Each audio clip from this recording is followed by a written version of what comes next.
Assalamualaikum warahmatullahi wabarakatuh. Perkenalkan, saya Kartika Irda Fitri Rahma dari kelompok 5 Rombel 3 dengan NIM 151142139. Di sini saya beserta rekan-rekan kelompok saya, yakni kelompok 5, akan membawakan sebuah presentasi, yaitu presentasi untuk mata kuliah pengembangan karakter. Dalam presentasi ini kami akan menjelaskan tentang pembentukan karakter dari kajian Thomas Likona.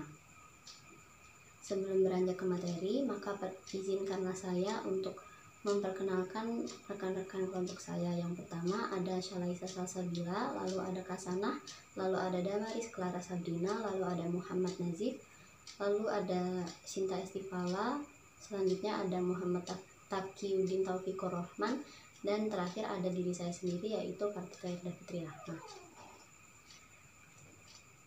Sebelum memulai kepada inti dari materi ini, maka akan kami suguhkan video tentang pendahuluan mengenai pembentukan karakter dari kajian Thomas Likona.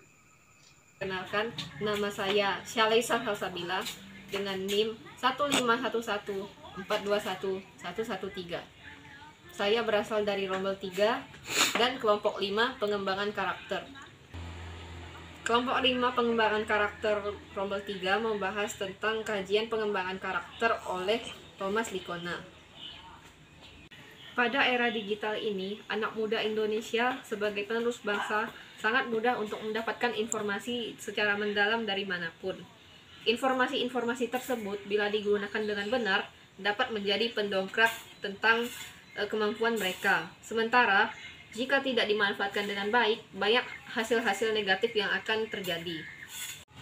Sayang sekali, di ladang informasi ini tersebar begitu banyak hal yang negatif, dan lebih disayangkan lagi, hal-hal negatif begitu mudah diingat dan menempel.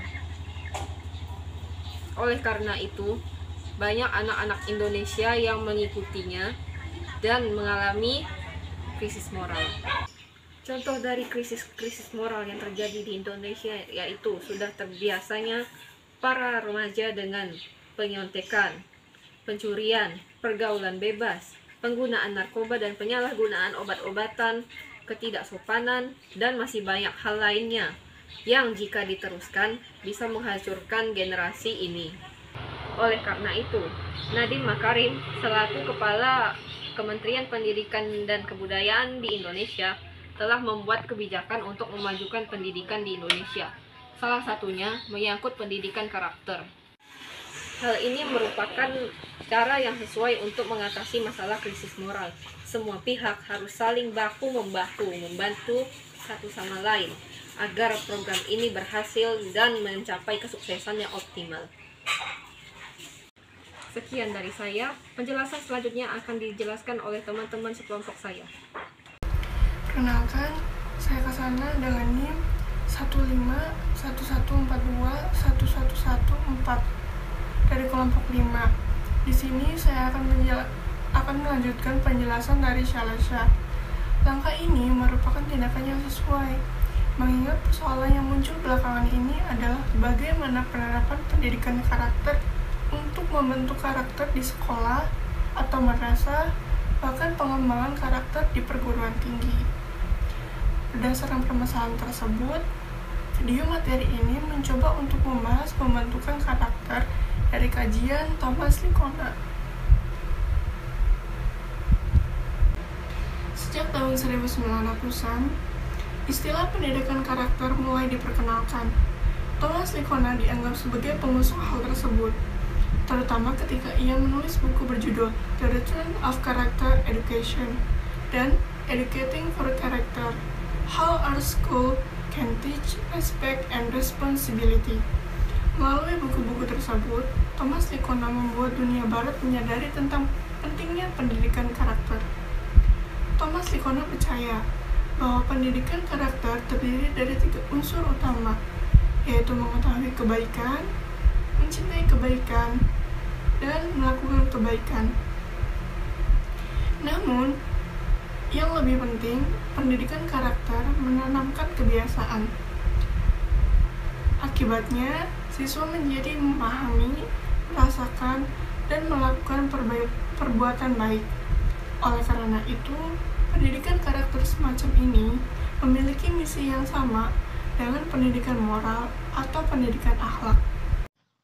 Perkenalkan, nama saya Muhammad Nadiem Muntas dengan NIM 15/11/22/11/24. Saya akan menjelaskan mengenai pengertian dan nilai esensial karakter menurut Thomas Likona.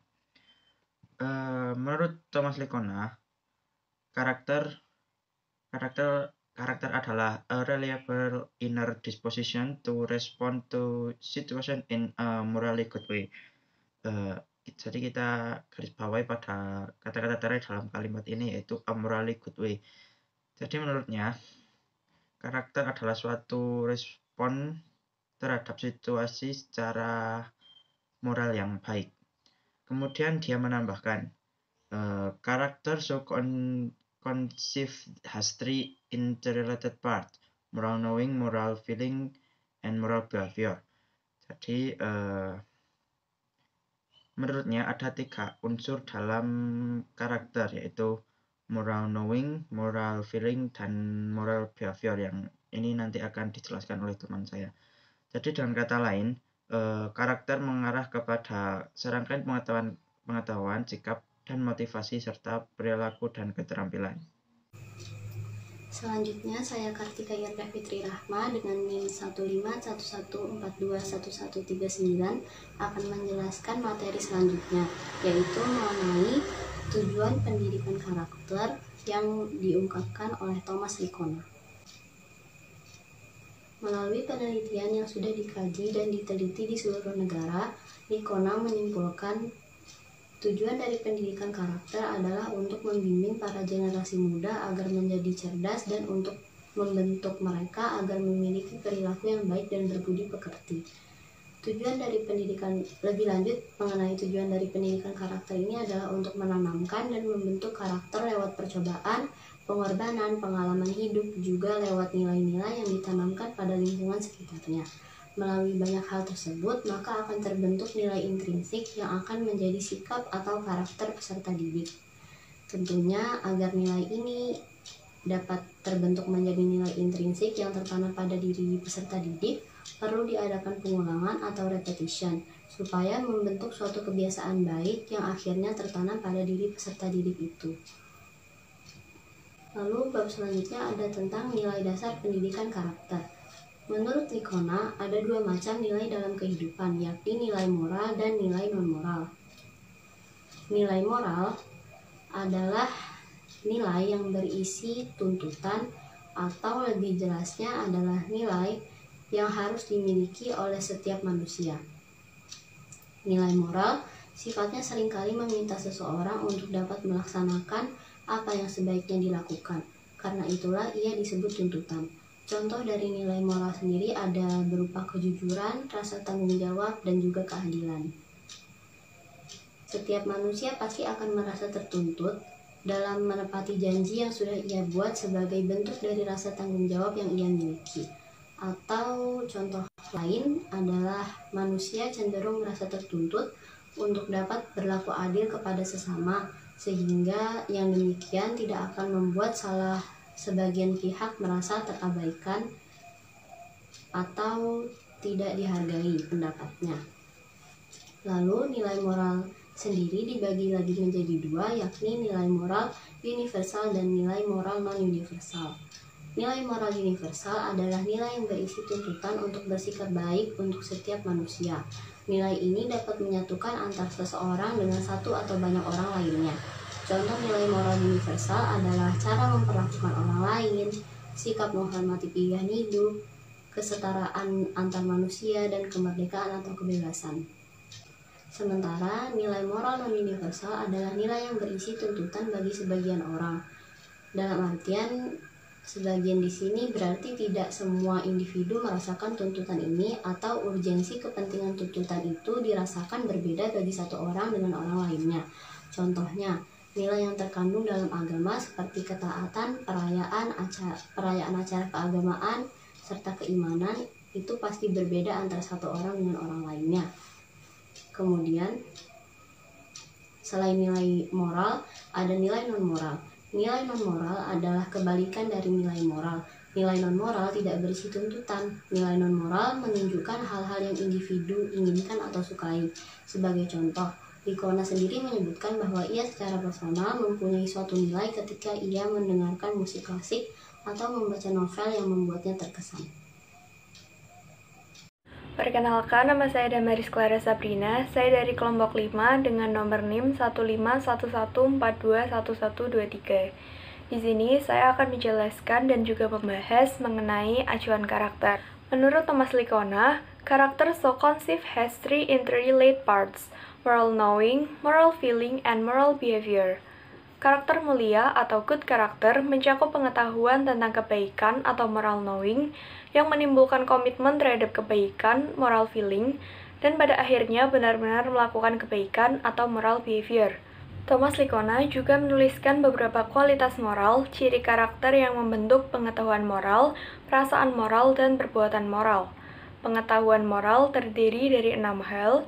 Yang pertama adalah kesadaran moral, kedua adalah mengetahui nilai-nilai moral, ketiga adalah pengambilan perspektif, keempat adalah penalaran moral, kelima adalah pengambilan keputusan, dan keenam adalah pengetahuan diri.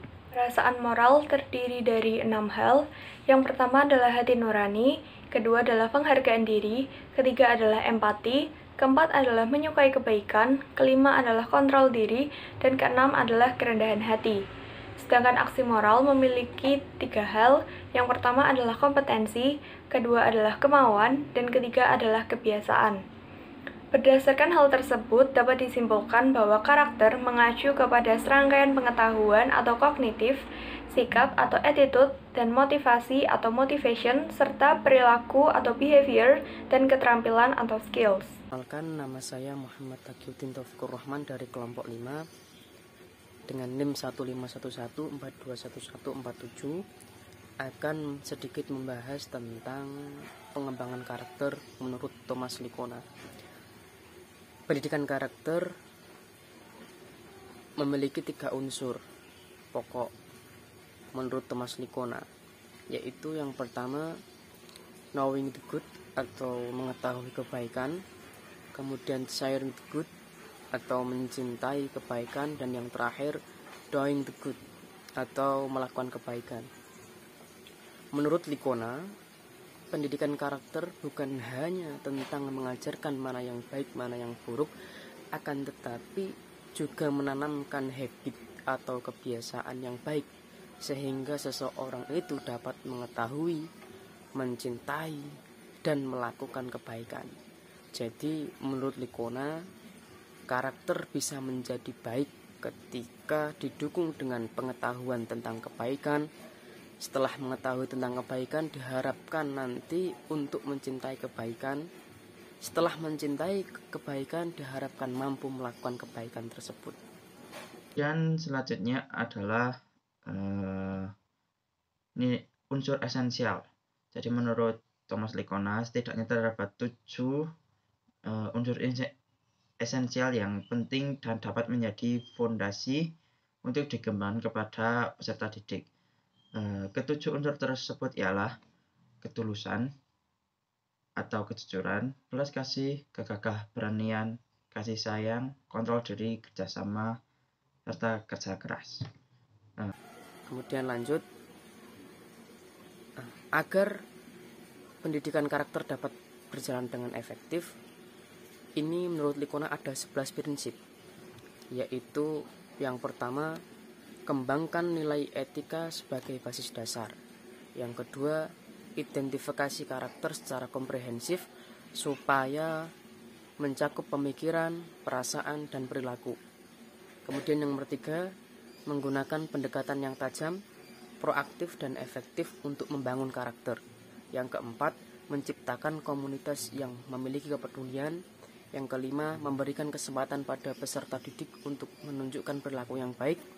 Kemudian nomor 6, membuat kurikulum akademik yang bermakna dan menantang, yang menghormati semua peserta didik. Kemudian mengembangkan karakter dan membantu peserta didik untuk berhasil. Kemudian nomor 7, mengusahakan tumbuhnya motivasi diri. Nomor 8, memfungsikan seluruh staf sekolah sebagai komunitas moral yang bertanggung jawab untuk pendidikan karakter dan setia pada nilai dasar yang sama. Kemudian nomor 9, adanya pembagian kepemimpinan moral dan dukungan luas dalam membangun inisiatif pendidikan karakter. Kemudian nomor 10, memfungsikan keluarga dan seluruh anggota masyarakat sebagai mitra dan usaha membangun karakter. Kemudian prinsip yang nomor 11 yang terakhir yaitu mengevaluasi karakter sekolah, fungsi staf sekolah, dan manifestasi karakter positif dalam kehidupan peserta didik.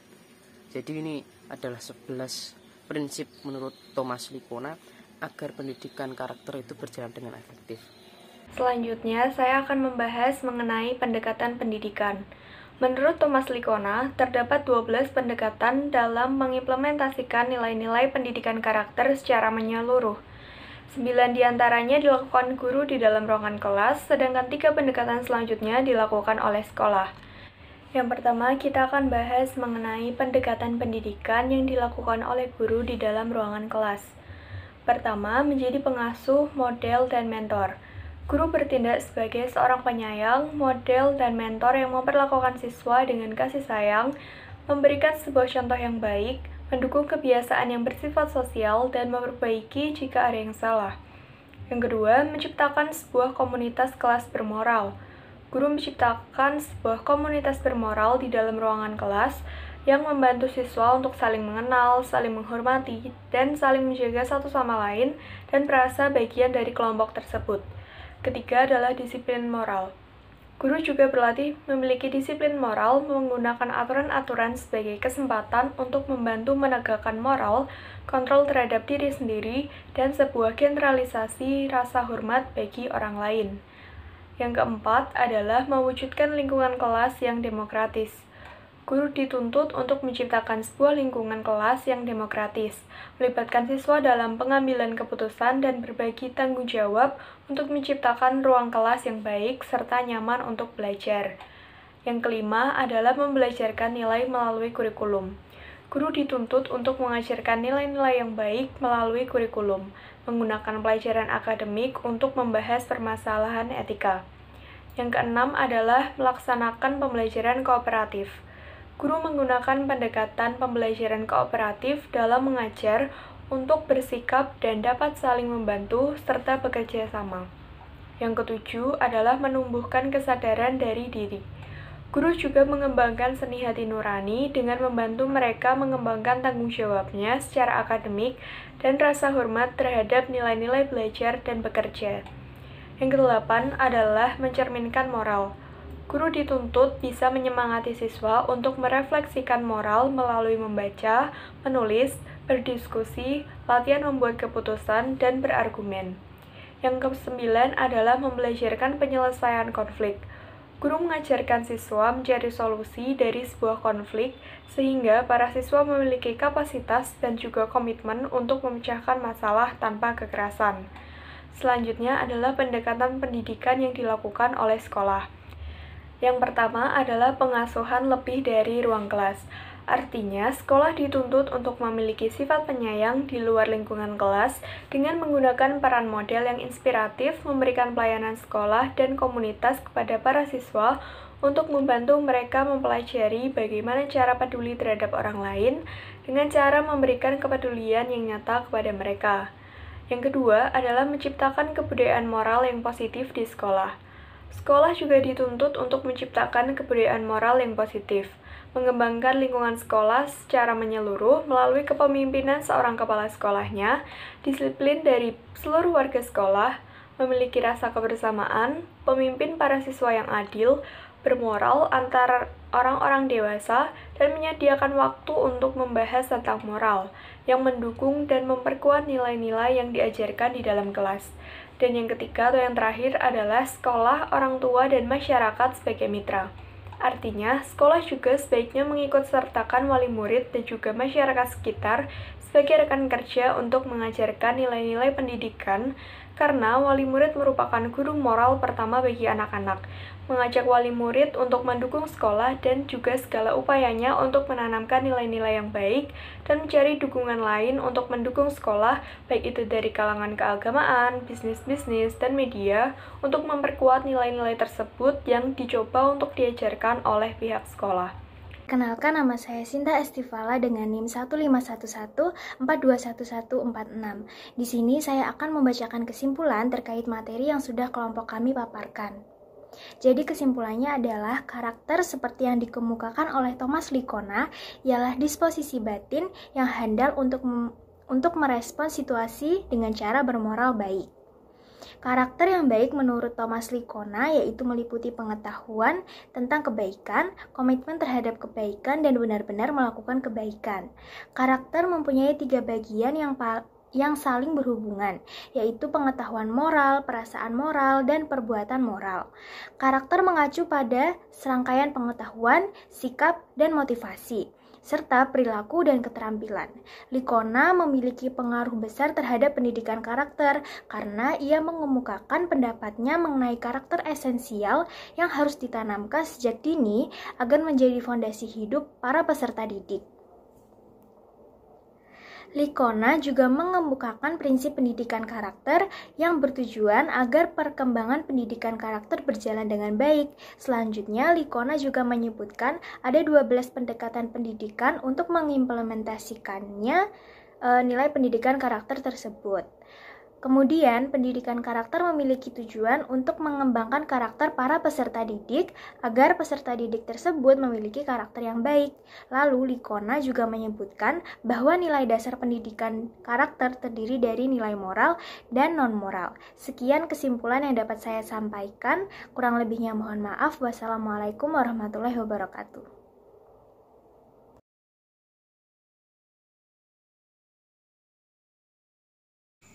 Kiranya sekian yang dapat kelompok kami sampaikan mengenai pembentukan karakter dari kajian Thomas Likona.